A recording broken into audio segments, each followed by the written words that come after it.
Hi, let me show you how to fix camera icon missing on home and app screens on Samsung Galaxy A36. So as you can see, even storage board didn't help because I cannot find my camera. So to fix this, we need to go in settings, scroll down till we can find home screen tab, and then scroll down again to find this feature hide apps on home and app screens. Now if you can see check mark near camera, then this app is hidden. So to unhide, you need to either tap it or right here in hidden apps tab, tap on minus to remove camera from hidden. Then tap down to confirm.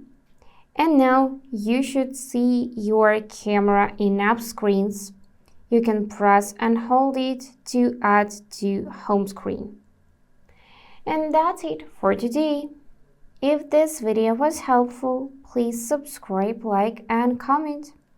And I wish you all the best. Bye bye.